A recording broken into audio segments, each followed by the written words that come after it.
One moment. That was all it took. One moment of stupid, principled courage, and Lena's world tilted off its axis. It wasn't a choice, not really. It was an instinct, raw and immediate, the same way you'd pull your hand from a flame.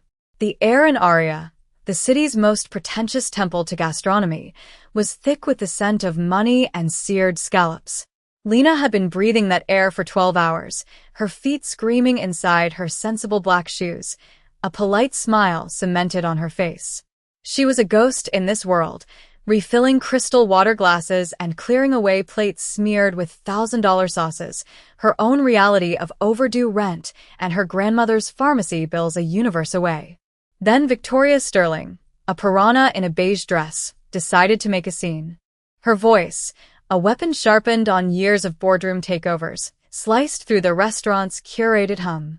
Her complaint was trivial, a phantom imperfection in her wine, but the performance was the point. She was demonstrating power. Her target was a small, elderly Japanese woman seated at the next table, a woman of quiet, almost severe elegance, who had made the mistake of catching Victoria's eye during the tirade. "What are you looking at?" Victoria snapped, her face contorting with a rage too large for the room. The elderly woman, Mrs. Sato, simply inclined her head, her expression unreadable. This serene lack of reaction was gasoline on the fire. Victoria surged to her feet, her chair scraping violently against the marble floor. "Don't you ignore me, you old." The word was left hanging as her hand, adorned with a diamond that could choke a horse, swung back. Lena saw it happen in slow motion. The arc of the arm, the glint of the ring, the placid face of the old woman who seemed resigned to the impact. Something inside Lena, something exhausted and fed up and fundamentally decent, broke free. She moved without thinking, her body a shield, stepping between the two women just as the blow was meant to land. She didn't feel the slap. Victoria, surprised by the sudden obstacle, pulled back at the last second. But the intent lingered in the air, electric and vile. "Who in the hell do you think you are?" Victoria hissed, her fury now redirected entirely at Lena. "You're the help. You serve. You don't interfere." Lena's heart hammered against her ribs, but her voice was steady. "No one deserves that, ma'am." The manager, a man whose spine was made of jelly, scurried over, his face pale. "Miss Sterling, my deepest apologies." He didn't even look at Lena. He looked past her, at the source of the money. Victoria pointed a trembling, manicured finger at Lena. "Get her out of my sight. I want her fired." Now the manager's eyes flicked to Lena, a flicker of pity swallowed by self-preservation. "You heard her," he mumbled, "a death sentence for her livelihood. Get your things." Lena stood her ground for a second longer, her gaze meeting Mrs. Sato's. The old woman's eyes, dark and intelligent, held a universe of understanding. There was no gratitude, not yet. There was only acknowledgement, a silent, weighty recognition that a debt had just been incurred.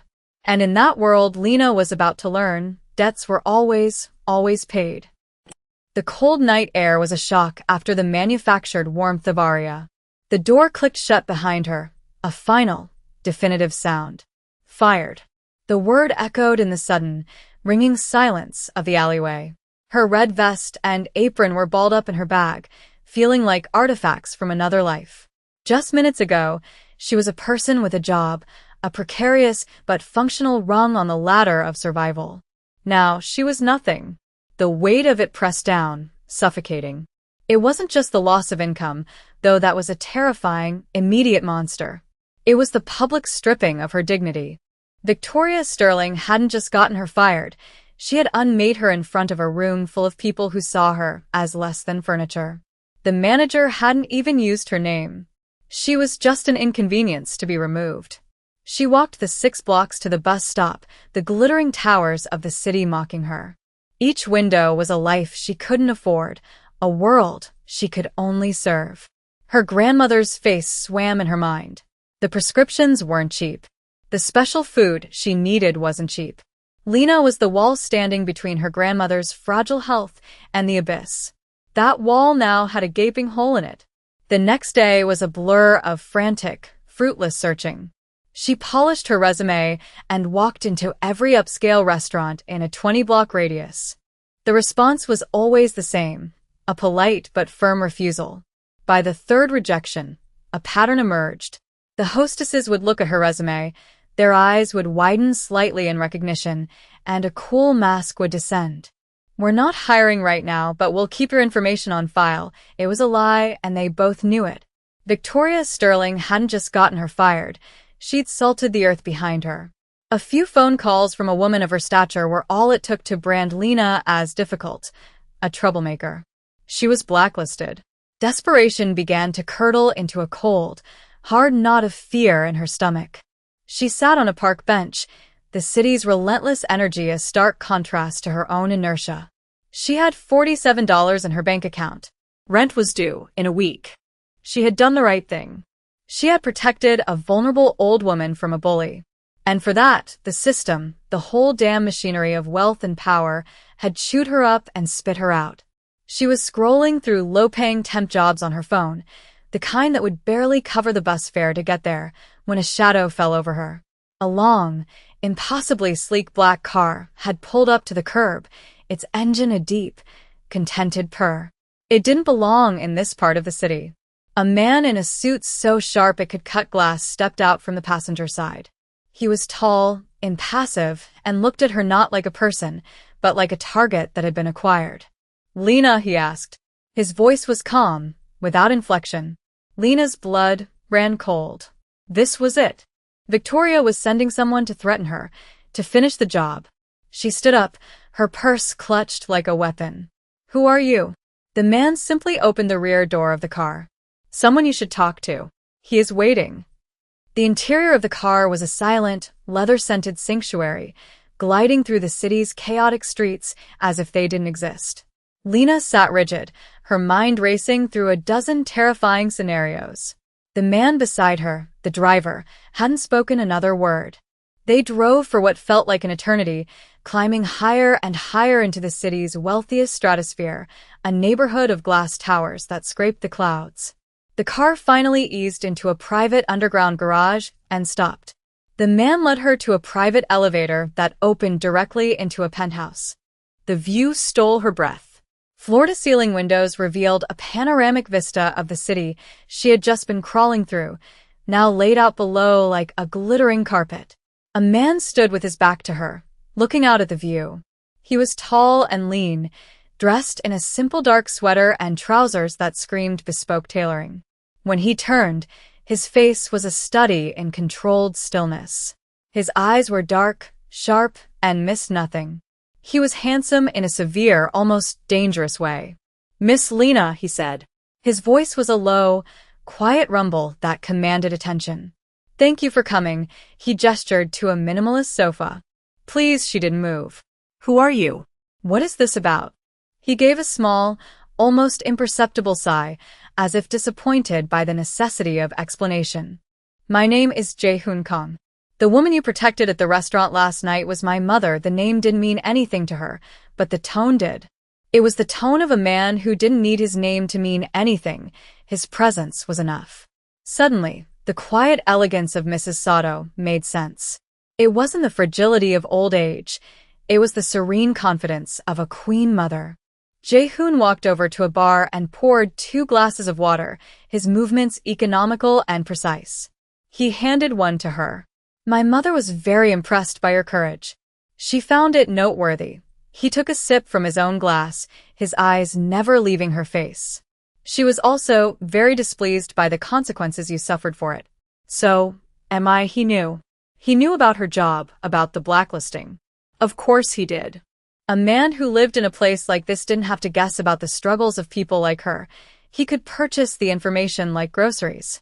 "I don't understand what you want from me," Lena said, her voice trembling slightly. "It's simple," he replied, setting his glass down with a soft click.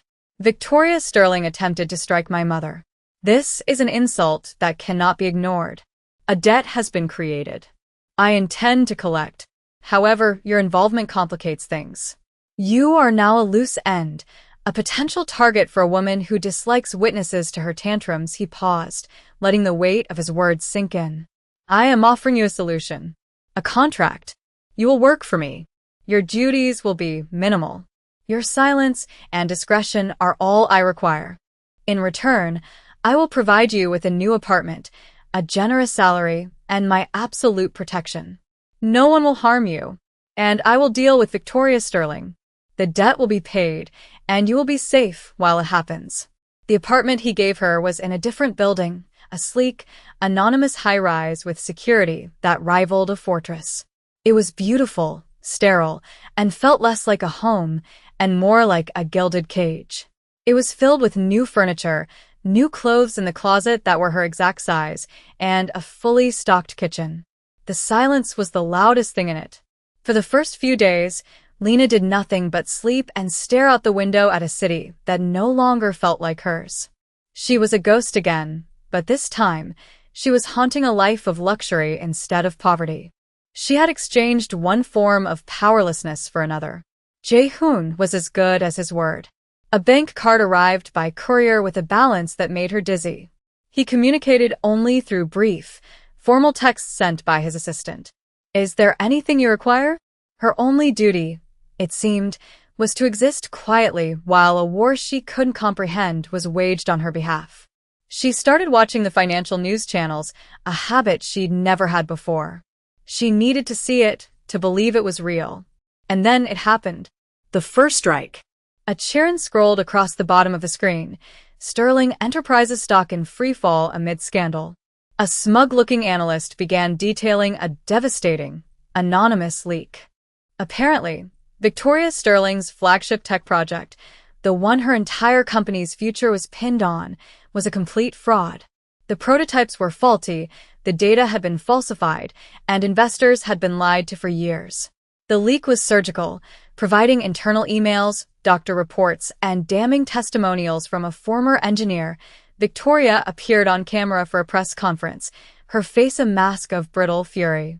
The confident, cruel woman from the restaurant was gone, replaced by a cornered animal. She denied everything, blaming corporate espionage and jealous rivals. But the damage was done. The market was a beast that smelled blood, and her company was bleeding out. Lena watched, her heart a frantic drum against her ribs. This wasn't just revenge, it was annihilation. Jae-hoon hadn't just slapped back, he had taken a wrecking ball to the foundations of Victoria's entire world. A cold dread mixed with a strange, dark satisfaction washed over her. She thought of the casual cruelty in Victoria's voice, the way she had dismissed Lena's entire existence. She had built her empire on the backs of people she deemed beneath her. Now, a man who operated on a completely different plane of existence was pulling the entire structure down, brick by brick, all because she had tried to strike his mother. That evening, Lena received a text. It wasn't from the assistant. It was from an unknown number. This is only the prologue. She knew instantly who it was from. She looked out her window at the glittering city lights, the same lights that had mocked her just a week ago. They looked different now. They looked like a battlefield. And she was safe in the citadel, watching the enemy burn. The second strike was not anonymous. It was a public execution. Jae-hoon bought Aria. He didn't just buy the restaurant. He bought the entire building it was housed in, a prime piece of downtown real estate. The news of the acquisition was a minor story in the city's business journal, but the true purpose of the purchase was far more personal. 2 weeks after the stock market catastrophe, Victoria Sterling, in a desperate attempt to project an image of unflappable strength, made a reservation at Aria. It was a power move, a signal to the city's elite that she was weathering the storm. She arrived with a nervous-looking man, her chin held high, her beige dress replaced by a defiant blood-red one. The new manager, a man handpicked by Jae-hoon's people, greeted her with an icy professionalism. She was seated at the exact same table as before. The irony was a blade twisting in an open wound. Lena wasn't there. Jae-hoon had forbidden it. Instead, he had her watch a live security feed from the comfort of her apartment. She saw it all on a large screen, like a private movie premiere. The restaurant was buzzing, filled with the low hum of conversation and the clinking of glasses. Then, Jae-hoon walked in. The entire room fell silent. He moved with an unnatural grace, a predator entering a feeding ground. He wore a perfectly tailored dark suit, and his presence sucked all the air out of the room. He didn't look at anyone except Victoria. He walked directly to her table and stood over her, a silent, imposing figure. Her companion looked like he was about to have a heart attack. "Miss Sterling," Jae-hoon said, his voice quiet but carrying across the hushed restaurant. "I trust you are enjoying your meal." Victoria's face was pale, but she managed to sneer. "I don't know who you are, but you're interrupting my dinner." "I am the man who owns your dinner," he replied smoothly. "I own this table. I own the floor beneath your feet. And by the end of the month, I will own the smoldering remains of your company." He placed a single folder on the table. "That is a cash offer for Sterling Enterprises. It is 1% of its value from a month ago. It is also my final offer. You will take it, or I will take everything for nothing." He then turned his attention to the manager who had fired Lena, who was standing frozen by the service station. You're fired." The words were delivered with the same flat, emotionless tone. He then looked back at Victoria. "Some actions have consequences that ripple. You chose to humiliate a person for an act of decency. Now, you will learn what it feels like to be on your knees. Enjoy your last pleasant meal. I've instructed the kitchen to send it to you free of charge. Consider it a parting gift." He turned and walked out, leaving a crater of silence in his wake. Lena switched off the screen, her hands shaking. This was a different kind of power. It was absolute, theatrical, and terrifyingly personal. It wasn't just about money or business. It was about honor, debt, and a lesson being taught in the most public and humiliating way possible. Victoria Sterling was not the kind of woman who went down without a fight. Ruined, humiliated, and backed into a corner, she became more dangerous, not less. The world of corporate takeovers had rules, however brutal. The world she was about to enter had none. She liquidated her last few personal assets, not to pay her debts, but to buy a different kind of service. She didn't have Jae-hoon's resources, but she had enough cash to hire people who operated in the city's shadows, a crew of violent opportunists led by a man known only as the broker. They weren't loyal. They were pragmatic. Their job was simple: find Jae-hoon's weakness. Find leverage. It didn't take them long to find Lena. To them, she was the obvious anomaly. A waitress living in a multi-million-dollar apartment under the protection of one of the city's most feared and invisible figures. She was the soft spot, the emotional variable in an otherwise cold equation. Lena, meanwhile, was slowly trying to build a semblance of a life. The gilded cage was beginning to feel more like a sanctuary. Jae-hoon, though distant, encouraged her to find purpose beyond waiting for his war to end. He had a tutor come to teach her about art history, a passion she'd mentioned in a rare, brief conversation. He had a small studio set up for her in a spare room. For the first time since the incident, she felt a flicker of peace. She started to paint again, losing hours to the canvas, the smell of turpentine a welcome comfort. The protection around her was subtle, but constant. A car always waited for her. A quiet man in a dark suit was always a discreet distance away when she went to the art supply store. She began to feel safe. It was a fatal mistake. The attack came on a Tuesday afternoon. She was walking back from a small gallery a few blocks from her building. Her guard was with her, a man named Cho, who was usually as stoic as a statue. A delivery van suddenly swerved onto the sidewalk, blocking their path. Two men jumped out from the back. It happened fast. Cho moved to put himself between Lena and the men, but a third attacker came from behind, striking him hard in the back of the head with a pipe. He went down without a sound. Lena screamed, but a hand clamped over her mouth, rough and smelling of gasoline. Panic, cold and absolute, seized her. She was dragged toward the van, her feet scrabbling for purchase on the pavement. The last thing she saw before the doors slammed shut was Cho's unconscious form on the sidewalk, a dark pool of blood beginning to spread beneath his head. The city she had started to see as a place of refuge was once again a place of terror. And this time, she wasn't just a victim of circumstance. She was the target. She was the leverage. She was the weapon being aimed directly at Jae-hoon Kang's heart. The news reached Jae-hoon Kang not as a frantic phone call, but as a single, chilling data point. Cho sở Bionte checker phở Latin. A security feed went dark. A protected asset went off the grid.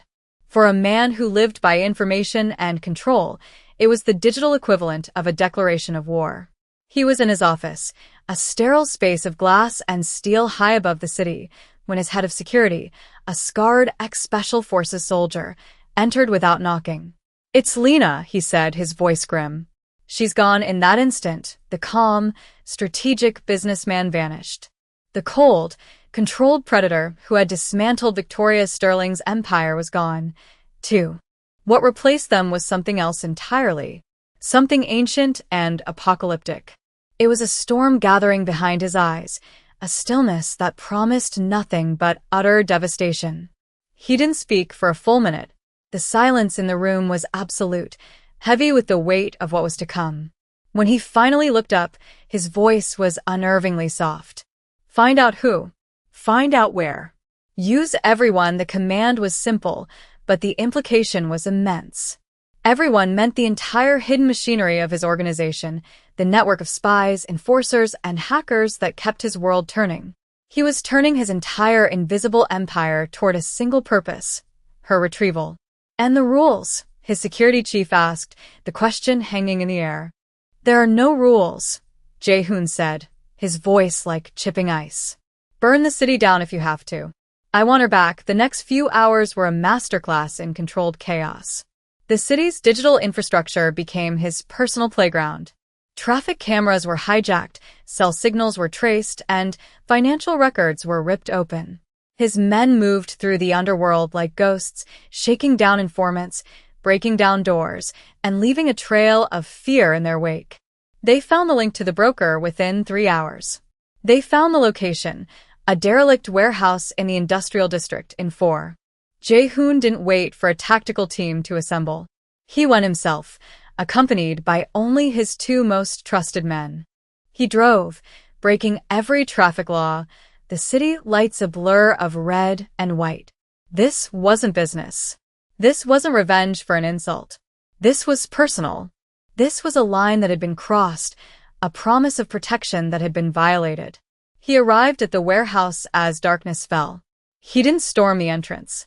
He moved around to the back, a shadow among shadows.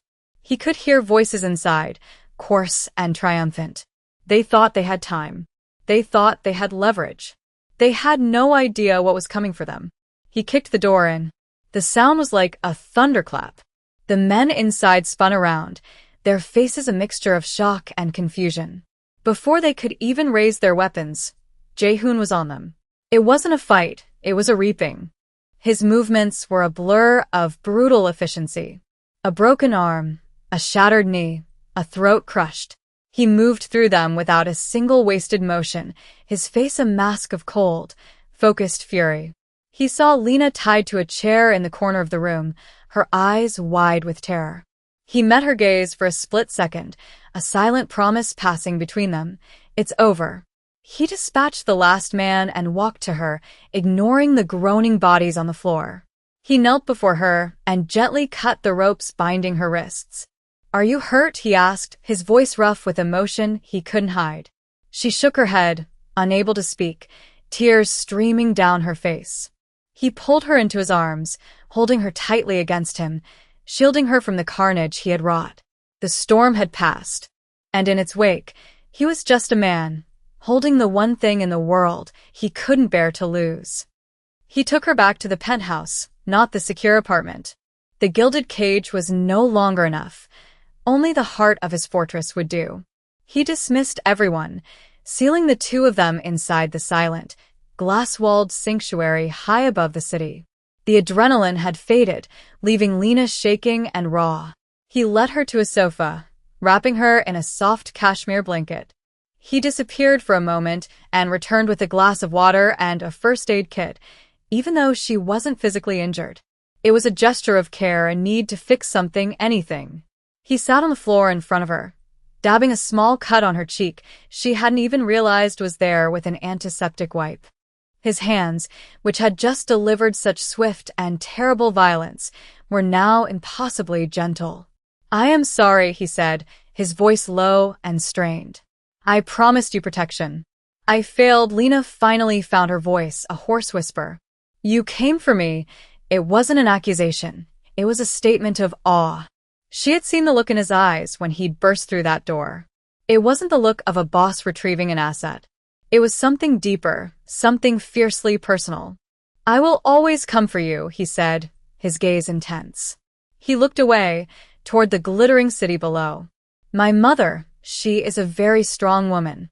She survived a war. She survived poverty. She survived the loss of my father. She built a wall of quiet dignity around herself that no one could breach. When I was a child, I saw a man, a powerful man, try to humiliate her in public. She simply stared him down until he withered. She never needed me to protect her." He looked back at Lena, and for the first time, she saw a crack in his armor of control. She saw vulnerability. "That day in the restaurant," he continued, "when you stepped in front of her, my mother told me she saw the same spirit. Not the defiance of a warrior, but the strength of a protector. You didn't do it for a reward. You did it because it was right. You shielded her honor. In our world, that is a debt that can never truly be repaid." He finally admitted the truth, the one that had been humming beneath every calculated act of revenge. "This was never just about Victoria Sterling. It was about you. From the moment my mother called me, it was about you." Lena reached out, her trembling fingers touching his hand. The contact sent a jolt through both of them. The vast chasm of power and experience between them suddenly seemed insignificant. In that moment, they were just two people in a quiet room, bound by an act of violence and an act of courage. "You're not a monster, Jae-hoon," she whispered, seeing the conflict in his eyes. He closed his eyes, his hand turning to grip hers. "With you," he said, his voice thick with an emotion she couldn't name, "I don't want to be." The walls had come down. The contract was void, replaced by an unspoken covenant of genuine care, forged in fear and sealed in rescue. The following months were a period of quiet healing and profound change. The city outside seemed to hold its breath. Victoria Sterling simply vanished. Her company was absorbed into a subsidiary of one of Jae-hoon's holdings, its name erased from the stock exchange. News reports mentioned a sudden, permanent move to an undisclosed location abroad, a quiet exile bought with the last dregs of her broken pride. The broker and his crew were never heard from again, their names becoming a ghost story whispered in the city's underworld, a cautionary tale about whose lines should never be crossed. Jae-hoon systematically dismantled every threat, every loose end, until the world around Lena was completely, utterly safe. Aria was closed for renovations. When it reopened 3 months later, it was under a new name. Sato's Place. The sign was elegant, understated, a tribute to the woman who had started it all. Inside, the oppressive opulence was gone, replaced by a warm, welcoming elegance. The menu was a fusion of Japanese and soul food, a strange but beautiful combination. The staff were paid double the industry standard and given full benefits. Jae-hoon had made Lena the majority owner. At first, she resisted, overwhelmed by the gesture. But he was insistent. "This is not a gift," he had told her. "It is restoration. She took your livelihood in that building. I am giving it back to you, on your terms." Lena threw herself into the project, discovering a talent for management she never knew she had. She hired a new chef, designed the decor, and interviewed every staff member herself. She was no longer a ghost in someone else's world. She was building her own. Her grandmother was moved into a private care facility with the best doctors money could buy, her health improving daily. Lena visited her every afternoon, the two of them sitting by the garden, finally free from the constant shadow of financial worry. The biggest change, however, was her relationship with Jae-hoon. He was no longer just her protector. He was her partner. He would appear at the restaurant late at night, after the last customers had left, and they would share a meal in the quiet kitchen. He listened to her talk about her day, about the challenges of sourcing ingredients or the funny thing a customer had said. He would, in turn, share small pieces of his own world, the intricate dance of power and strategy that he navigated with such lethal grace. He showed her the man behind the myth, the one who had a surprisingly dry sense of humor, who loved old black-and-white movies, who felt the immense weight of the empire he commanded. The fear she once felt in his presence had transformed into a deep, abiding trust, which then blossomed into love. It was a quiet love, built not on grand pronouncements, but on shared glances, quiet moments, and the profound, unspoken knowledge that they had saved each other in different ways. One evening, as they stood on the penthouse balcony overlooking the city, he turned to her. He didn't have a ring. He didn't get on one knee. He just took her hands in his. "I started all of this to pay a debt," he said. "But it has become my life's greatest privilege. Lena, I don't want to protect you from a distance anymore. I want to stand beside you. Will you marry me?" Their wedding was the antithesis of the world he inhabited. There was no grand spectacle, no parade of the city's powerful elite. It was held in the small, beautifully curated garden of the care facility where her grandmother lived. There were only 5 people present: Lena, in a simple, elegant ivory dress; Jae-hoon, in a dark, perfectly fitted suit that couldn't hide the softness in his eyes; Lena's grandmother, beaming from her wheelchair; Jae-hoon's mother, Mrs. Sato, her quiet dignity a powerful presence; and the city official who performed the ceremony. The air was filled with the scent of roses and the gentle hum of a late spring afternoon. When they exchanged vows, they weren't the flowery, poetic promises of strangers. They were simple, solid truths. Lena promised to be his peace, the calm harbor in his stormy world. Jae-hoon promised to be her shield, her foundation, the unwavering certainty in her life.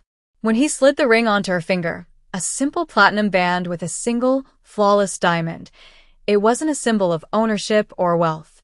It was a perfect, tangible circle of his promise. A promise of forever. After the ceremony, they had dinner at Sato's place, which was closed to the public for the night. The staff, her staff, had prepared a feast.